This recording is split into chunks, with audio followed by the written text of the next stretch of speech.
अन्नदाता, पग पग पर है संग तुम्हारे अन्नदाता। लहू किसानों का बन के पसीना सींचता है धरती का सीना। मेहनत का तेरी हक दिलवाने, नई तकनीक नई खोज बताने। पशुधन को गुणवान बनाना, पौध सुरक्षा को सिखलाना, खेती के सब गुर समझाने, भारत का सरताज बनाने। आठों पहर है संग तुम्हारे अन्नदाता, अन्नदाता। नमस्कार, मैं शालिनी आप सभी दर्शकों का अन्नदाता कार्यक्रम में स्वागत करती हूं। हर रोज की तरह एक बार फिर से हम कार्यक्रम में लेकर के आए हैं खेती बाड़ी से जुड़ी हुई बहुत सी लाभकारी जानकारियां। तो चलिए सबसे पहले देखते हैं कि क्या है विशेष आज के कार्यक्रम में। धान की कटाई, गहराई और भंडारण पर जानकारी।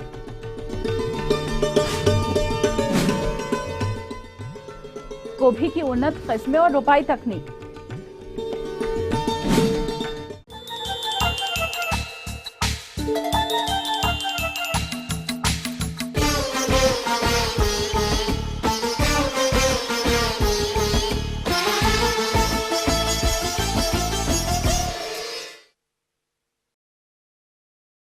हमारे प्रदेश के जिन किसानों ने मध्यम और देरी से पकने वाली धान की किस्मों की खेती की है, वो फसल अब पककर कटाई के लिए तैयार है।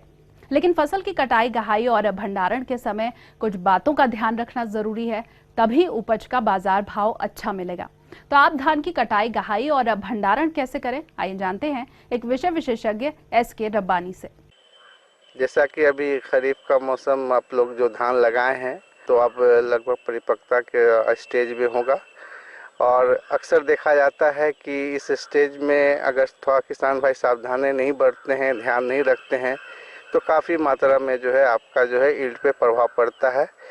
जैसे कि मान लीजिए आप जिसका आप परिपक्वता हो गया है, उसको सबसे पहले आप देखें खेत में कि उसका दाना अगर आप तोड़ के मुंह में डालें, अगर कट से आवाज़ आती है तो आपको ये मान लेना चाहिए कि अब हमारा काटने का समय इसका हो गया है। दूसरा है कि उसका स्पाइकलेट्स और पेडिकल्स जो होता है वो बिल्कुल उसका जो स्ट्रॉ होता है उस कलर का हो जाता है, तो ये भी समझा जाता है कि हमारा जो है धान परिपक्व हो गया और इसका अब कटाई होनी चाहिए।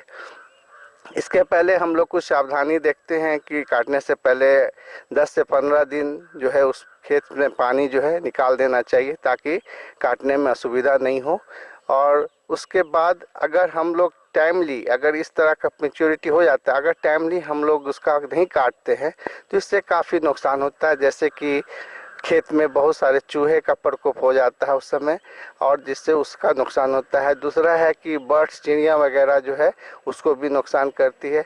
तीसरा, ज़्यादा परिपक्वता होने के बाद उससे दाना झड़ने लगता है, उससे भी लॉस होता है, और कुछ कीड़े मकोड़े का भी प्रकोप हो जाता है। तो किसान भाई आप जहां परिपक्वता का आप जांच कर लें, उसमें कम से कम जो है 20% नमी होनी चाहिए, तो आप उसका कटाई जो है समय पे कर लें। उसके लिए अक्सर जो है हमारे माने जो प्रचलन है उसमें मैनुअल हंसुआ जो होता है उससे काटा जाता है। अगर बड़ा प्लॉट है तो उसमें आप जो है मशीन का भी प्रयोग कर सकते हैं। और काटने के बाद एक विशेष और ध्यान देना है कि काटने के बाद आप जो है फसल को वही खेत में कुछ दिन के लिए छोड़ दिया जाए, ताकि उसका नमी जो है वो उसमें से उड़े और वो सूखे। उसके बाद ही उसको खेत से बंडल बनाकर फिर जो है अपने खलियान में लाएं और उस पे आप थ्रेसिंग करें। थ्रेसिंग का भी कई तरह का है कि अब बहुत लोग मैनुअल करते हैं, पीट के करते हैं या थ्रेसर से करते हैं, तो आपकी जो सुविधा उपलब्ध हो उससे करें। दूसरी विधि है तख्ते पर पीटकर बालियों से दानों को मड़ाई करते हैं। तीसरी विधि है ट्रैक्टर चलाकर अथवा पैडी थ्रेसर के द्वारा दाने को पुआल से अलग कर लेते हैं। इसके बाद दानों की सफाई विनोवर या तेज हवा में ओसाई करके किया जाता है, ताकि दानों से अवशेषों को पूर्ण रूप से अलग कर सकें। और सफाई उपरांत धूप में अच्छी प्रकार से फैलाकर सुखाते हैं। यह प्रक्रिया तब तक करते हैं जब तक कि भंडारण योग्य दानों में 10 से 12% नमी रह जाए, अन्यथा इसमें कीड़े मकोड़ों के आक्रमण का खतरा बढ़ जाता है। भंडारण करने के लिए भी अक्सर देखा जाता है कि लोग जो बोरा जो में जिसे गन्नी बैग करते हैं उसमें भरते हैं तो उसको स्टेरलाइज नहीं करते हैं। तो उसको लिए भी उसको या तो जनरल है कि उसको अच्छा बैग हो, फटावा नहीं हो, और उसको धूप में जो है उसको सुखाएं और किसी भी इंसेक्टिसाइड से उसको जो है आप स्टेरलाइज कर लें, ताकि उसमें जो है स्टोर करने में कोई कीड़े मकोड़े का प्रकोप नहीं हो। इस तरह से अगर आप ध्यान देंगे तो आपका उपज भी अच्छा होगा, ईल्ड अच्छा मिलेगा।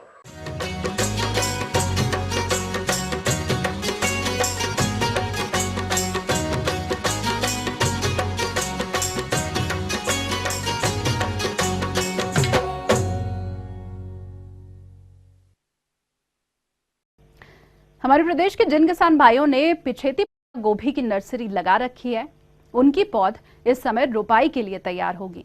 अतः आप इसकी रोपाई किस प्रकार से करें ताकि फसल से अधिक उत्पादन मिल सके, इस विषय पर जानकारी के लिए आइए मिलते हैं त्रिहुत कृषि महाविद्यालय जिला मुजफ्फरपुर के कृषि वैज्ञानिक डॉक्टर LM यादव से। देखिए, पिछात फूल गोभी का अब तो कोई बिचड़ा डालेगा तो 1 महीना लग जाएगा, तो वो सुटेबल नहीं रहेगा। वैसे पिछात के लिए जो अच्छी किस्में हैं, 2 बहुत बढ़िया किस्में हैं। एक है स्नोबॉल 16 करके है, और दूसरी है चूंकि इस वाले समय में जो गोभी लगती है उसमें ब्लैक रॉट टाइप की एक प्रॉब्लम आती है, जिसमें होता क्या, फूल के नीचे भीतर में उसकी पत्तियों की जो नसें हैं वो काली पड़ जाती हैं, और फिर बाद में वो खोखला होकर सड़ बड़ा खराब महक उसमें आती है। तो उसके लिए स्नोबॉल K1 एक किस्म है, वो रेसिस्टेंट वेराइटी है। किसान भाई अगर उसका खेती करेंगे तो अच्छा रहेगा। तो वो लगाने का जो तरीका है वो 250 कुंटल के आसपास कंपोस्ट जो होती है 1 हेक्टेयर में हम लोग देते हैं, उसको बराबर फैला करके इसके बाद खेत को नाली और क्यारी में बना लीजिए। फर्टिलाइजर की जो बात है, किसान भाइयों को खेत की मिट्टी परीक्षण करा के ही करना चाहिए, क्योंकि ये बहुत ज़्यादा जो है न्यूट्रिएंट खाने वाली फसल है। अगर ऐसा नहीं है तो फिर उसमें 120 केजी जो है पर हेक्टेयर के हिसाब से नाइट्रोजन, 80 केजी फास्फोरस, वही उसी के आसपास पोटास भी देते हैं, कहीं 60 केजी भी पोटास देते हैं। पूरा फास्फोरस, पोटास, आधा नाइट्रोजन।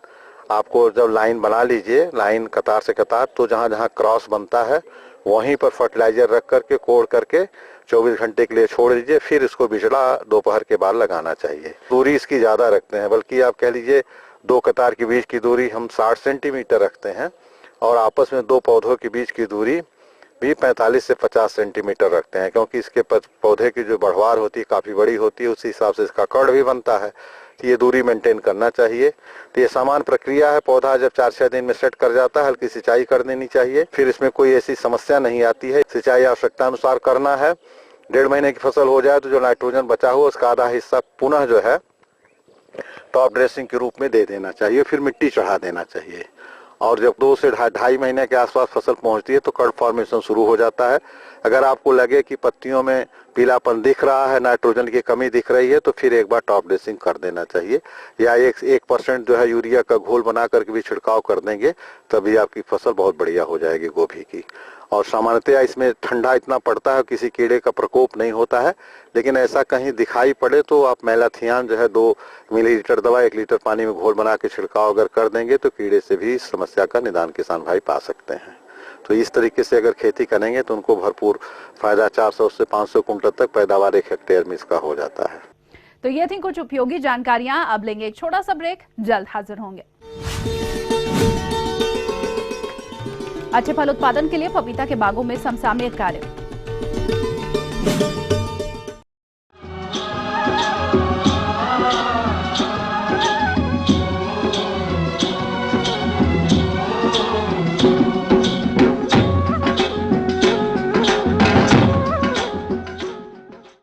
ब्रेक के बाद एक बार फिर से आप सभी दर्शकों का अन्नदाता कार्यक्रम में स्वागत है।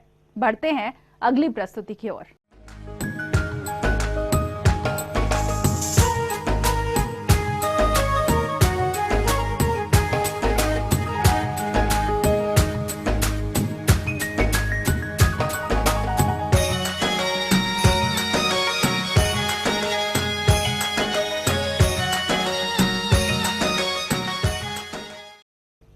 पपीता के बाग हमारे प्रदेश में आमतौर पर देखे जाते हैं, अतः जिन किसान भाइयों के पपीता के बाग हैं वो इन बागों से अधिक फल उत्पादन प्राप्त करने के लिए इस समय बाग में कौन कौन से प्रबंधन कार्यों को अपनाएं, इसकी जानकारी के लिए हमारे बीच उपस्थित हैं भारतीय कृषि अनुसंधान संस्थान पूसा जिला समस्तीपुर के कृषि वैज्ञानिक डॉक्टर रबीश चौधरी।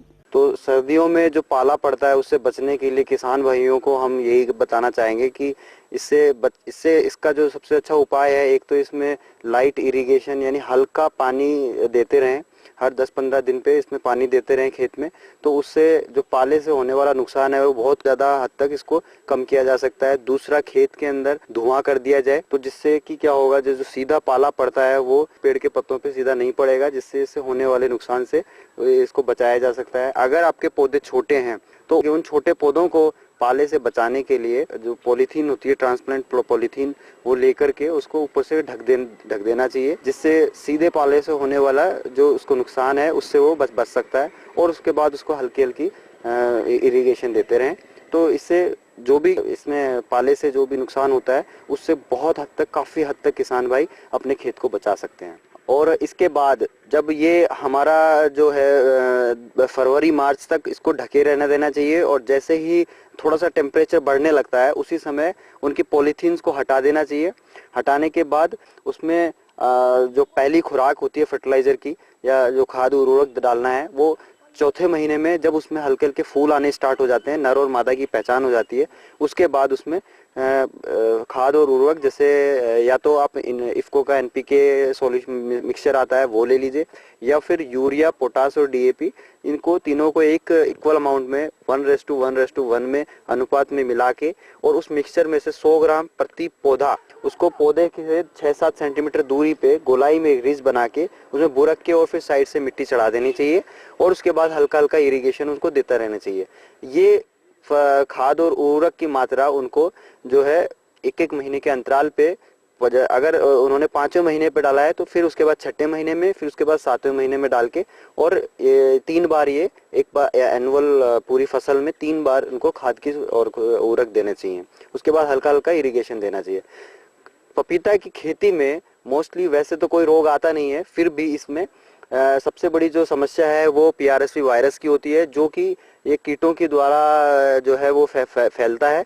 तो उससे बचाव करने के लिए हम उनको यही एक सलाह देना चाहते हैं कि किसान भाई अपने खेत को बिल्कुल साफ रखें और टाइम टू टाइम उसका निकाई करते रहें, खरपतवार हटाते रहें। अगर फिर भी कहीं आ रहा है तो उस रोग जनित पौधे को काट के और जड़ सहित काट के उसको खेत से बाहर मिट्टी में दबा देना चाहिए।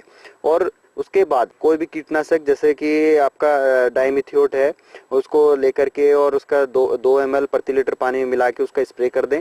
तो उससे होने वाला जो भी स्प्रेड होगा, जो भी उस वायरस को स्प्रेड करता है कीट, वो दूसरे पौधे पे नहीं बैठेगा, और उससे काफी हद तक खेत को वायरस जनित से रोग से बचाया जा सकता है। इसके अलावा हमारे यहाँ कुछ किसानों की एक समस्या रही है, जो कि हम आजकल रिसेंटली हम देख रहे हैं कि इसमें जड़ गलन एक समस्या आ रही है, जिसकी वजह से एकाएक पेड़ जो है वो गिर जाता है और सूख करके पूरा मर जाता है पौधा, और पूरा बागान उसमें प्रभावित होता है। तो उसके लिए हम आपको बताना चाहते हैं कि किसान भाई, उसके लिए एक दवा है, फफूंदनाशक एक दवा है जिसको प्रोपिकेनाजोल बोलते हैं। उसका 1 ml प्रति लीटर पानी मिला के और उसके प्रति पौधा उसकी जड़ में उसको देना होता है। उसमें देने के बाद अगर पौधा उसकी प्रारंभिक अवस्था में है, अगर जड़ गलन की प्रारंभिक अवस्था में है तो वो रिकवर कर जाता है। अगर वो उसके जड़ गलन की प्रारंभिक अवस्था में नहीं होता है, अंतिम अवस्था में है, तो उसको नहीं बचाया जा सकता। तो हम किसान भाइयों को यही कहते हैं कि उस पेड़ को जड़ सहित काट के और खेत से बाहर उसको डाल देना चाहिए। उसको या तो जला दें या फिर मिट्टी में दबा दें, तुरंत उसको हटा देना चाहिए। अदरवाइज वो एक पेड़ से दूसरे पेड़ में वो स्प्रेड होता रहता है। तो इसका यही एक अच्छा उपाय है, और इस पे हम अभी और अनुसंधान कर रहे हैं। आगे और भी हैं कुछ रोचक जानकारियां, पर यहाँ पर रुकेंगे एक और ब्रेक के लिए, जल्द हाजिर होंगे। मौसम पूर्वानुमान रिपोर्ट के आधार पर किसानों को कृषि सलाह।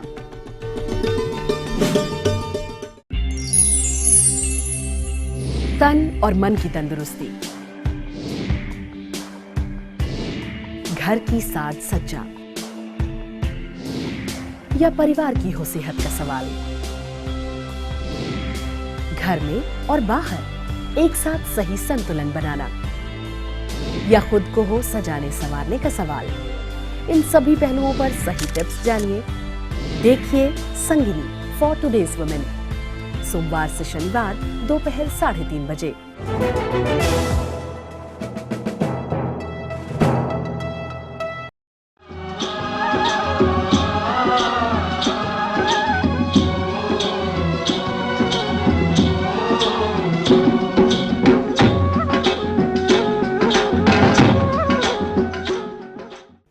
ब्रेक के बाद आप सभी दर्शकों का एक बार फिर से स्वागत है और चलिए अब रुख करते हैं अगली कड़ी की ओर।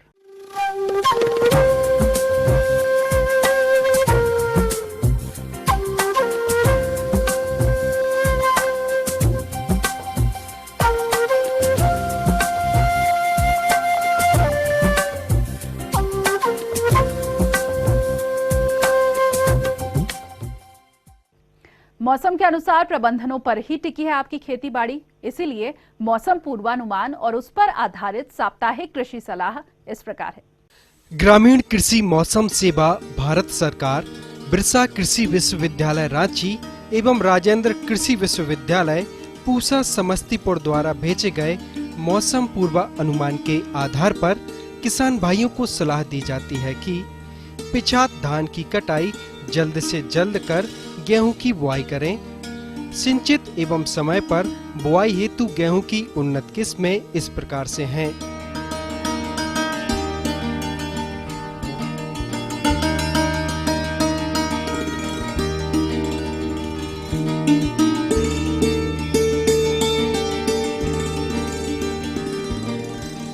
किसान भाई इन किस्मों में से किसी भी किस्म का चयन कर बुआई हेतु प्रयोग कर सकते हैं, लेकिन बुआई से पहले बीजों को फफूंदनाशक दवा से अवश्य उपचारित कर लें।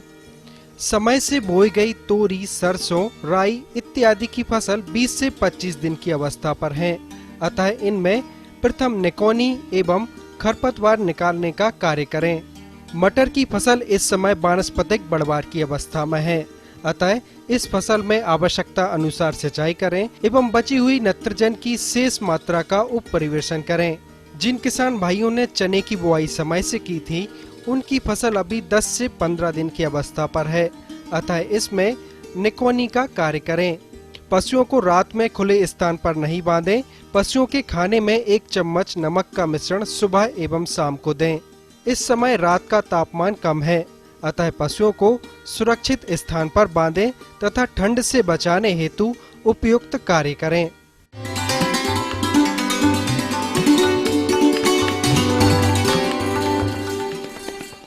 अन्नदाता हेल्पलाइन निशुल्क फोन संपर्क सेवा के माध्यम से आपके द्वारा पूछी गई समस्याओं में से एक या फिर 2 महत्वपूर्ण समस्याओं को हम अपने कार्यक्रम में शामिल करते हैं और इसी के तहत आज की चयनित समस्या और उसका जवाब इस प्रकार है।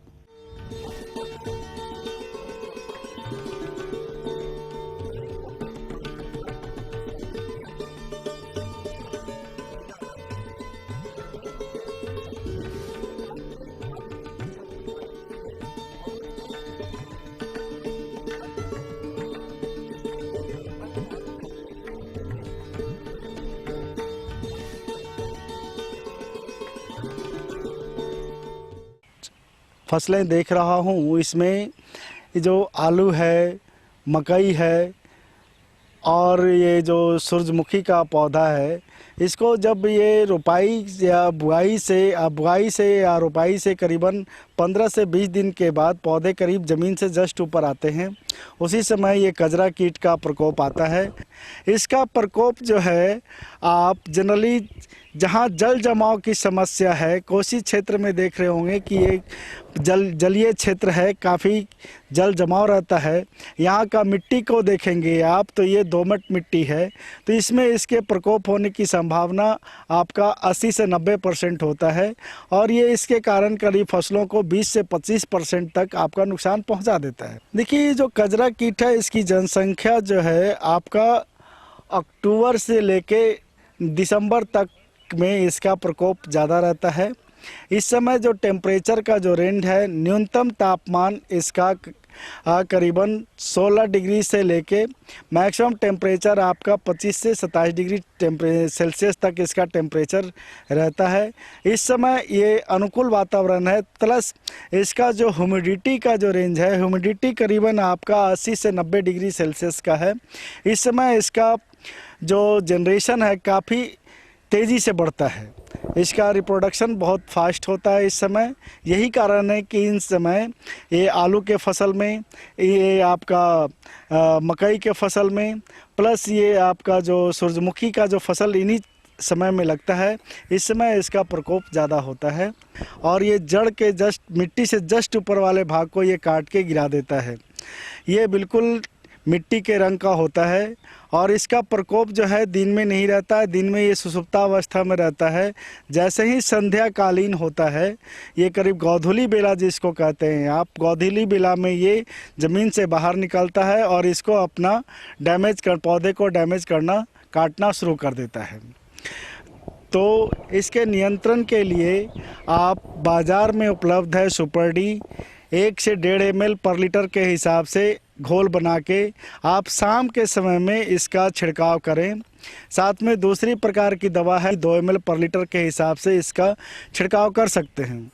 इसमें एक और है कि देखिए, कोई भी कीट जो है किसी भी पौधे को तभी डैमेज पहुंचाता है जब तक उसमें मिठास होता है। तो मिठास लाने के लिए क्या हो, तो पौधे के पास ही क्यों जाता है, बीच में क्यों नहीं मिलता। तो इसके लिए आप क्या करें कि उसमें प्रत्येक पंप में 15 लीटर का जो पंप है उसमें 50 ग्राम गुड़ का मिश्रण तैयार कर लें, शरबत तैयार कर लें और उसमें डाल दें और उसके बाद छिड़काव करें। छिड़काव करने से क्या होगा कि पूरा एरिया जो है आपका मीठामय हो जाएगा और उसमें जहर मिला हुआ है, तो ज़्यादा कवरेज एरिया जो है, मारने का परसेंटेज जो है, आपका क्षेत्रफल बढ़ जाएगा और उसके कारण आप आसानी से कजरा कीट का नियंत्रण कर सकते हैं। और आइए अब देखते हैं कल दिखाए जाने वाले कार्यक्रम की मुख्य झलकियां। चना की अच्छी उपज हेतु फसल में फली छेदक कीट का समेकित नियंत्रण। बकरी की उन्नत नस्ल जमुनापरी की पहचान और इनका प्रबंधन। हम ये उम्मीद करते हैं कि आज का कार्यक्रम आप सभी दर्शकों के लिए उपयोगी रहा होगा। किसान भाइयों, अन्नदाता आपकी सेवा के लिए संकल्परत है। कृषि संबंधित समस्या और सुझावों के लिए आप हमें इस पते पर संपर्क कर सकते हैं। प्रोड्यूसर अन्नदाता, ETV Bihar Jharkhand, Ramoji film city, Hyderabad 501512। साथ ही आप हमें ईमेल भी कर सकते हैं।